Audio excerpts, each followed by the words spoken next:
ప్రభునామమునకు ఘనత కలుగునుగాక. 2 సమూయేలు గ్రంథము 12వ అధ్యాయము 11వ వాక్యం చదువుకుంటున్నాం.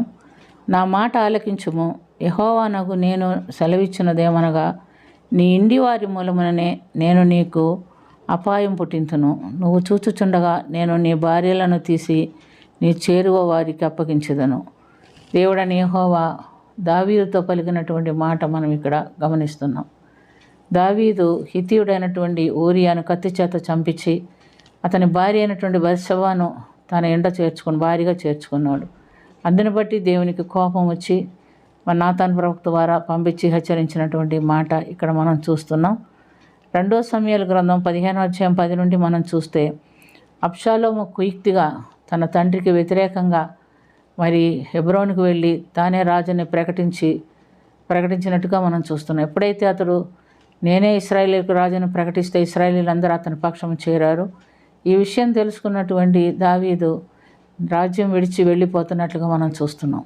అతను వెళ్ళిపోతూ తన ఉపపత్నులు 10 మందిని రాజనగరం కాయుటకు రాజనగర్లో ఉంచాడు. తన భార్యను తన బిడ్డలను తన వారిని అందరినీ తీసుకొని కాలినడకలో వారు వెళ్ళిపోయినట్టుగా చూస్తున్నాం.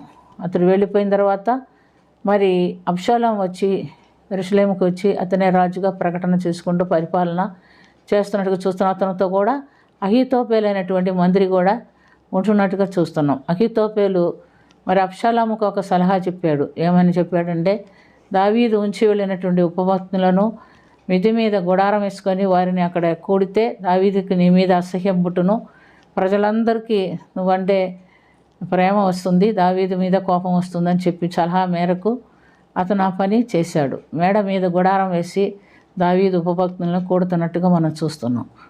అప్పుడు దేవుడిచ్చినటువంటి ఆ మాట నెరవేర్చబడుతున్నట్లుగా మనం చూస్తున్నాం. ప్రియమైనటువంటి దేవుని బిడ్డలారా, దావీదైనను అబ్షాలోము అయినను ఆ దినాల్లో అహీతోపెలు యొక్క మాటలు ఒక దేవుని మాట వల్ల ఎంచుకొని ఆయన్ని అనుసరిస్తున్నట్టుగా మనం చూస్తున్నాము. అంటే దావీదు తన జీవితంలో మొదటి నుంచి ఏ విషయంలోనైనా దేవుని మీద విచారణ చేసేవాడు. కానీ ఆయన రాజుగా పరిపాలనలోకి వచ్చిన తర్వాత నిదానంగా అతను మారిపోయినట్టుగా మనం చూస్తున్నాం. మనం దేవుని ఎదురు నుంచి మనకు తెలియకుండానే దేవుని కట్టడలో ఉన్నామనుకుంటాం, దేవుని వాక్యంలో ఉన్నామనుకుంటాం, దేవుని ప్రార్థనలో ఉన్నామనుకుంటాం. కానీ మనం చిన్నగా పక్కకి వెళ్ళిపోతూ ఉంటాం. సాతాను మనల్ని పక్కకి మళ్ళిస్తూ ఉంటాడు. చాలామంది ఈ విషయము కనుక్కోలేదు. తీరా మనం పడిపోయిన తర్వాత అప్పుడు మనం తలంచుకుంటే బాధపడుతూ ఉంటాం. కానీ ప్రియమైనటువంటి దేవుని బిడ్డలారా, అబ్షాలోము ఈ విధంగా దేవునికి వ్యతిరేకంగాను దావీదుకు వ్యతిరేకంగాను ప్రవర్తిస్తున్నట్టు మనం చూస్తున్నాం. అది దేవుడిచ్చినటువంటి ఆ యొక్క మాటను బట్టి జరుగుతున్నట్టుగా చూస్తున్నాం. తర్వాత దావీదు మీద యుద్ధం ప్రకటించి అబ్షాలోము యుద్ధమునకు వెళ్ళి ఆ యుద్ధంలో అతడు చనిపోతున్నట్లుగా మనం చూస్తున్నాం.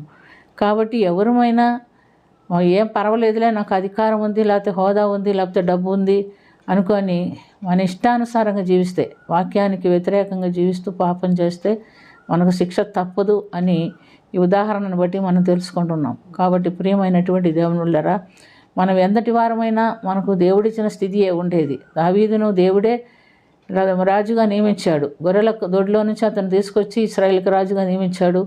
కానీ కొన్ని విషయాల్లో అతడు కూడా మార్గం తప్పి ప్రవర్తిస్తున్నట్టుగా మనం చూస్తున్నాం. మనకు కూడా దేవుడు ఎంతటి ఉన్నతమైనటువంటి పదవి ఇచ్చినా, మన సేవకులమైన ఎవరమైనా దేవునికి అయిష్టమైన కార్యాలు చేస్తే మనకు శిక్ష తప్పదు అని దీన్ని బట్టి మనం గమనిస్తున్నాం. కాబట్టి జీవించున్నంత కాలము దేవుని యందు భయభక్తులు నిలుపుకొని వాక్యానుసారమైన జీవితం జీవించాలని ఈ సంఘటనను బట్టి మనం తెలుసుకొని దేవుని యందు ప్రార్థన చేసుకుందాం.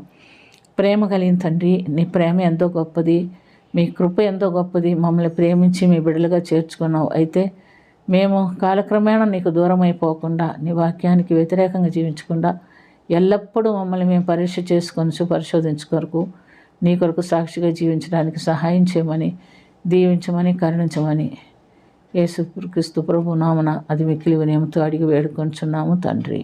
ఆమేన్.